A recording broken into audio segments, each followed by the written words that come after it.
À quelques jours des journées professionnelles du coaching, chaque antenne FIAD du Bénin travaille à l'organisation, mais surtout à la mobilisation des participants. À cela, FIAD Porto Novo n'a fait exception et l'a d'ailleurs démontré dans le monitoring de sa clinique de santé et de bien-être du mercredi 18 décembre 2024. On suit avec courage, plein d'allégresse.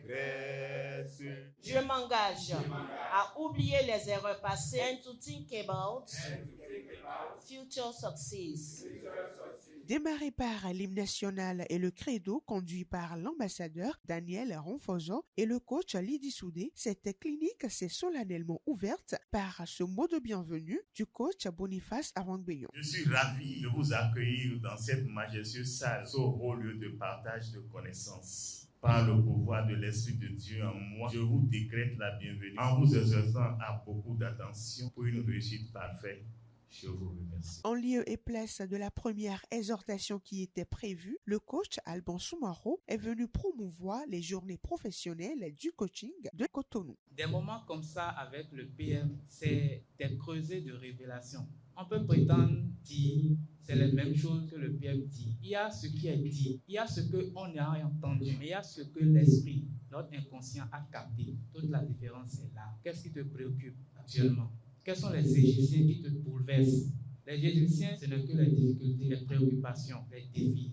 Va aux journées professionnelles de coaching pour pouvoir les enlever de ta vie. Cette rubrique s'est vue appuyée davantage par le président d'antenne, le coach Gustave Tolomé, avant que ce dernier n'aborde la seconde exhortation de la soirée qu'il a intitulée « Veille sur toi-même et sur tes enseignements ». On ne peut pas veiller sur soi si on ne se connaît pas soi-même. L'autre aspect, c'est l'autodiscipline. Et si vous ne commencez pas à avoir cette autodiscipline sur vous-même, vous ne pouvez rien réussir dans la vie. Le troisième aspect, c'est de surveiller les influences extérieures, c'est-à-dire nos relations. Donc, nous devons programmer beaucoup. Maintenant, comment veiller sur ces enseignements?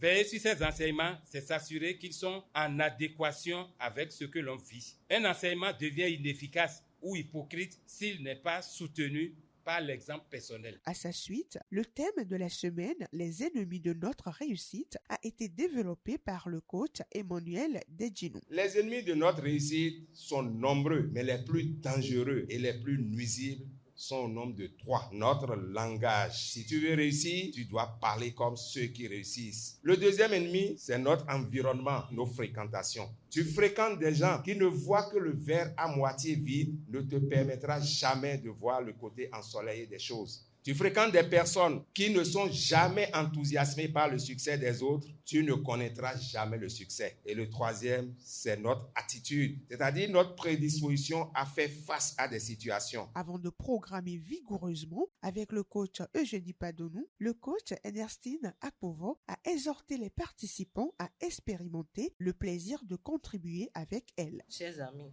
faisons parler nos cœurs. Disons à Dieu ce dont nous avons besoin et il va nous les donner. Je suis désormais naître divin. Je suis désormais naître divin. C'est avec cette vibrante programmation et la dégustation du cocktail que la soirée a pris fin. Cependant, puisque le coach Yaya Adjadi fêtait son anniversaire cette semaine, les participants lui ont dédié un chaleureux Happy Birthday avant de se séparer. Happy birthday to you, Alani. Happy birthday to you. J'ai choisi d'être là parce que c'est une habitude et tout ce qui se fait ici est vraiment impressionnant. Ça permet de transformer des vies. Le message de Chou, vraiment, ce que j'ai entendu aujourd'hui, je partirai d'ici pas comme je suis arrivé. Ces enseignements permettent l'éveil de la conscience. Donc, si entre-temps, une personne n'est pas réveillée, si je peux utiliser ce thème, avec ces enseignements, je pense que la personne va se réveiller. Comme vous le constatez, FIAD Porto Novo a une fois encore réussi sa clinique de santé et de bien-être. Rendez-vous donc très prochainement.